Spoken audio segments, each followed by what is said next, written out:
আসসালামু আলাইকুম সুপ্রিয় দর্শক, চলে আসলাম আজকের 6 মে রোজ বুধবারের এইমাত্র পাওয়া নিম্নচাপ, মেঘ বৃষ্টি, কালবৈশাখী ঝড়, বজ্র বৃষ্টি ও ঘূর্ণিঝড়ের আবহাওয়া নতুন সংবাদ নিয়ে।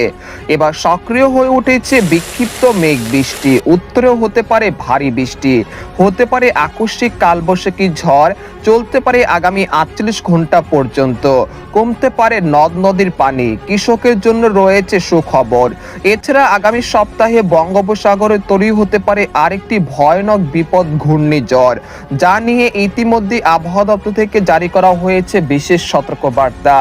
এছাড়া আজ রাতের মধ্যে রংপুর, রাজশাহী, ময়মনসিংহ, সিলেট, ঢাকা বিভাগের অধিকাংশ জেলা এবং পশ্চিমবঙ্গ এবং উত্তরবঙ্গের বিভিন্ন জেলাতে বিক্ষিপ্ত আকারে বৃষ্টি বা বজ্রসহ কালবৈশাখী ঝড় ও ভারী বৃষ্টিপাতের সতর্কতা রয়েছে। তো আজ 6 মে বুধবার এবং আগামীকাল 7 মে বৃহস্পতিবার কেমন থাকতে পারে আগামী 24 থেকে 48 ঘন্টার আবহাওয়া, বাংলাদেশ থেকে শুরু করে ভারতের পশ্চিমবঙ্গ, আসাম, মেঘালয় এবং উত্তর থেকে ত্রিপুরা রাজ্যে আগামী 24 থেকে 48 ঘন্টার মধ্যে কোন কোন জেলাগুলোতে বিক্ষিপ্ত আকারে বৃষ্টি বা বজ্রসহ ভারী বৃষ্টিপাতের সতর্কতা রয়েছে এবং কোন কোন জেলাগুলোতে কালবৈশাখী ঝড় আঘাত হানতে পারে এবং বঙ্গোপসাগরের সম্ভবত ঘূর্ণিঝড় অর্ণব কোন উপকূলে আশ্রয় পড়তে পারে। তো এই বিষয়ে কি বলছে আজকের আবহাওয়া রিপোর্টে জানিয়ে দিব, সম্পূর্ণ বিস্তারিত ভিডিওর সঙ্গে থাকুন। আর আপনি কোন জেলা থেকে গুরুত্বপূর্ণ আমাদের আবহাওয়ার খবরটি দেখছেন অবশ্যই কমেন্ট করে জানিয়ে দিবেন। আর সবার আগে সর্বপ্রথম সঠিক আবহাওয়ার খবর জানতে আমাদের চ্যানেলটিকে সাবস্ক্রাইব করে রাখুন। এবার জেনে নেওয়া যাক এক নজরে। বন্ধুরা, এই পর্যায়ে আমরা সরাসরি ইউরোপিয়ান জিএফএস এর বায়ু মোডের চিত্রে চলে আসলাম। তো এখান থেকে আপনারা দেখতে পাচ্ছেন যে আগামী 13 মে বুধবার বঙ্গোপসাগর বেশ ভয়ানক রূপ ধারণ করতে পারে। কারণ হলো বঙ্গোপসাগরে তৈরি হতে পারে একটি ঘূর্ণিঝড়, যার নাম হতে পারে ঘূর্ণিঝড় অর্ণব, এবং সেটা বাংলাদেশ এবং পশ্চিমবঙ্গের দিকে এগিয়ে আসছে আগামী 13 থেকে 15 মে এর মধ্যে। অর্থাৎ এই সময় বাতাসের সর্বোচ্চ গতি থাকতে পারে ঘন্টায় 100 থেকে 150 কিলোমিটার। আপনারা দেখতে পাচ্ছেন যে 14 মে বৃহস্পতিবার সেই ঘূর্ণিঝড়টি অর্থাৎ সম্ভবত ঘূর্ণিঝড়টি বাংলাদেশ এবং পশ্চিমবঙ্গের দিকে এগিয়ে আসছে। তারপর 14 মে রাতের দিকে সেই ঘূর্ণিঝড়টি বাংলাদেশ বা ভারতের বিশাখাপত্তনম থেকে শুরু করে পশ্চিমবঙ্গে যে কোনো উপকূলে আঘাত হানতে পারে। এই সময় দেশের উপকূলীয় অঞ্চলের উপর দিয়ে ঘন্টায় 80 থেকে 100 কিলোমিটার বেগে দমকা ও ঝড়ো হাওয়া বয়ে যেতে পারে। সেই সাথে বঙ্গোপসাগরের জন্য 10 নম্বর মহাবিপদ সংকেত আসতে পারে। এছাড়া দেখা যাচ্ছে যে দেশের উপকূলীয় অঞ্চলগুলোতে ব্যাপক জলোচ্ছ্বাসের আশঙ্কা রয়েছে আগামী 15 মে শুক্রবার। অর্থাৎ এটি একটি সম্ভাবনা, জাস্ট এতটুকুই বলা যাচ্ছে যে এটি একটি মডেলের পূর্বাভাস, তাই এটাকে এখনো বিশ্বাস করা যাচ্ছে না। তাই আপনারা সতর্ক থাকুন, তবে আপনাদেরকে পরবর্তীতে জানানোর চেষ্টা করব এই বিষয়। এই পর্যায়ে আমরা সরাসরি ইউরোপিয়ান স্যাটেলাইট চিত্রে চলে আসলাম। তো এখান থেকে আপনারা দেখতে পাচ্ছেন যে এই মুহূর্তে দেশের আকাশ অধিকাংশ জেলাতে আংশিক মেঘলা থেকে পরিষ্কার রয়েছে। একই সঙ্গে দেশের উপর সক্রিয় রয়েছে বিক্ষিপ্ত আকারে বৃষ্টি বলয়, যার প্রভাবে দেখা যাচ্ছে যে আগামী 24 থেকে 48 ঘন্টার মধ্যে রংপুর, দিনাজপুর, ঠাকুরগাঁও, পঞ্চগড়, তেতুলিয়া, গাইবান্ধা এই অঞ্চলে কোথাও কোথাও বিক্ষিপ্ত আকারে বৃষ্টি বা বজ্রসহ কালবৈশাখী ঝড়ের সম্ভাবনা রয়েছে। তাছাড়া ময়মনসিংহ, সরিষাবাড়ি, জামালপুর, শেরপুর, মাধান, নেত্রকোনা এই অঞ্চলে কোথাও কোথাও বিক্ষিপ্ত আকারে বৃষ্টি বা বজ্রসহ বৃষ্টিপাত হতে পারে আজ রাতের মধ্যে। এছাড়া বগুড়া, মহাদেবপুর, সিংড়া, সিরাজগঞ্জ, পাবনা, কুষ্টিয়া, নাটোর এই অঞ্চলগুলোতেও বিক্ষিপ্ত আকারে বৃষ্টি বা বজ্রসহ বৃষ্টিপাতের সম্ভাবনা রয়েছে আগামী 24 থেকে 48 ঘন্টার মধ্যে। এছাড়া সিলেট, জৈন্তাপুর, কানাইঘাট, সুনামগঞ্জ, মৌলভীবাজার, লাখি, ব্রাহ্মণবাড়িয়া এই অঞ্চলগুলোতেও বিক্ষিপ্ত আকারে বৃষ্টি বা বজ্রসহ কালবৈশাখী ঝড়ের সম্ভাবনা রয়েছে আগামী 24 থেকে 72 ঘন্টার মধ্যে। এছাড়া কিশোরগঞ্জ, কাপাসিয়া, ঢাকা, নরসিংদী, মাদারীপুর, ফরিদপুর এই অঞ্চলগুলোতেও বিক্ষিপ্ত আকারে বৃষ্টি বা বজ্রসহ কালবৈশাখী ঝড়ের সম্ভাবনা রয়েছে আজ রাতের মধ্যে।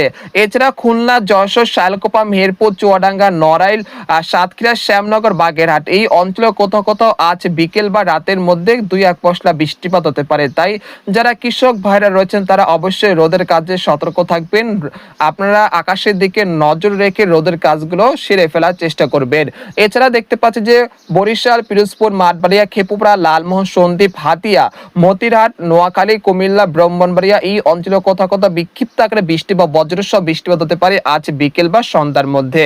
এছাড়া ভারতের পশ্চিমবঙ্গের কলকাতা, খড়গপুর, পূর্ব ও পশ্চিম মেদিনীপুর, উত্তর ও দক্ষিণ 24 পরগনা, ধানবাদ, আরামবাগ, বানকুড়িয়া, পুরুলিয়া এই অঞ্চলের আকাশ এই মুহূর্তে আংশিক মেঘলা থেকে মেঘাচ্ছন্ন রয়েছে। তবে বিকেল বা সন্ধ্যার দিকে দেখা যাচ্ছে খড়গপুর, জামশেদপুর, তারপর হচ্ছে রয়েছে কলকাতা এই অঞ্চলে কোথাও কোথাও বিক্ষিপ্ত আকারে বৃষ্টি বা বজ্রসহ কালবৈশাখী ঝড় হওয়ার আশঙ্কা রয়েছে। এছাড়া ভারতের উত্তরবঙ্গের আলিপুরদুয়ার, কোচবিহার, জলপাইগুড়ি, শিলিগুড়ি, উত্তর ও দক্ষিণ দিনাজপুর, মালদহ এবং ভারতের বিহার রাজ্যগুলোতে বিক্ষিপ্ত আকারে বৃষ্টি বা বজ্রসহ কালবৈশাখী ঝড়ের সতর্কতা রয়েছে আর কিছুক্ষণের মধ্যে। এছাড়া এই মুহূর্তে বঙ্গোপসাগর স্বাভাবিক রয়েছে, কোনো নিম্নচাপ, কোনো ঘূর্ণিঝড়ের আশঙ্কা নেই। তবে মে মাসের 14 থেকে 15 তারিখ বঙ্গোপসাগর অনেকটা উত্তাল হয়ে যেতে পারে, একই সঙ্গে একটি ঘূর্ণিঝড় সৃষ্টি হওয়ার আশঙ্কা রয়েছে, যেটা আপনাদেরকে ভিডিওর শুরুতে বলেছিলাম। এছাড়া আপনাদেরকে এই মুহূর্তে জানানোর চেষ্টা করছি ইউরোপিয়ান যে মেঘমালার আপডেট রয়েছে সেখান থেকে আপনারা দেখতে পাচ্ছেন যে আগামী 72 ঘন্টার মধ্যে দেশের আকাশ আংশিক মেঘলা থেকে মেঘাচ্ছন্ন থাকতে পারে। তবে এ সময় দেখা যাচ্ছে যে ঢাকা, রাজশাহী, ময়মনসিংহ বিভাগের কোথাও কোথাও বিক্ষিপ্ত আকারে বৃষ্টি বা বজ্রসহ বৃষ্টিপাতের সম্ভাবনা রয়েছে। তবে 7ই মে বৃহস্পতিবার সকালের দিকে দেখা যাচ্ছে রাজশাহী, সিংড়া, বগুড়া, মহাদেবপুর, সিরাজগঞ্জ, সরিষাবাড়ি, জামালপুর, ময়মনসিংহ, কিশোরগঞ্জ, কাপাসিয়া এই অঞ্চলগুলোতে বিক্ষিপ্ত আকারে ভারী বৃষ্টিপাত হতে পারে। এছাড়া সিলেট, জৈন্তাপুর, কানাইঘাট, মৌলভীবাজার, লাখি এই অঞ্চলগুলোতে বিক্ষিপ্ত আকারে বৃষ্টি বা ভারী বৃষ্টিপাতের সতর্কতা রয়েছে 7ই মে বৃহস্পতিবার সকালের দিকে। তারপর দেখা যাচ্ছে সকাল 8টার দিকে সেই ভারী বৃষ্টিপাত কাপাসিয়া, কিশোরগঞ্জ, নাগারপুর, নরসিংদী এই অঞ্চলগুলোতে অতিক্রম করতে পারে 7ই মে বৃহস্পতিবার। এরপরে দেখা যাচ্ছে যে লাখি, মৌলভীবাজার এই অঞ্চলগুলোতে বৃষ্টিপাতের সম্ভাবনা রয়েছে 7ই মে বৃহস্পতিবার। তারপর সকাল 10টার দিকে দেখা যাচ্ছে যে দেশের আকাশ আংশিক মেঘলা থেকে মেঘাচ্ছন্ন থাকতে পারে। তবে দেশের উপকূলীয় অঞ্চল খেপুপাড়া, পটুয়াখালী, লালমোহন এই অঞ্চলে কোথাও কোথাও বিক্ষিপ্ত আকারে বৃষ্টি বা বজ্রসহ বৃষ্টিপাতের সম্ভাবনা রয়েছে। এরপর বিকেল 5টার দিকে চলে আসার পর দেখা যাচ্ছে যে ভারতের পশ্চিমবঙ্গের 2-1টি জেলাতে বিক্ষিপ্ত আকারে বৃষ্টি বা বজ্রসহ বৃষ্টিপাত হতে পারে। তারপর 8ই মে শুক্রবার দেশের আকাশ অধিকাংশ জেলাতে অনেকটা পরিষ্কার থাকতে পারে। এই সময় সারা দেশে রাত ও দিনের তাপমাত্রা সর্বোচ্চ 3 থেকে 4 ডিগ্রি সেলসিয়াস পর্যন্ত বৃদ্ধি পেতে পারে। এরপর দেখা যাচ্ছে 9ই মে শনিবার রাজশাহী, ঢাকা, খুলনা, বরিশাল ভারতের পশ্চিমবঙ্গের 2-1টি জেলাতে বিক্ষিপ্ত আকারে বৃষ্টি বা বজ্রসহ বৃষ্টিপাত হতে পারে বিকেল বা সন্ধ্যার দিকে। এরপর 11 থেকে 12 মেও দেশের 2-1টি জেলাতে বিক্ষিপ্ত আকারে বৃষ্টি বা বজ্রসহ বৃষ্টিপাতের সম্ভাবনা রয়েছে।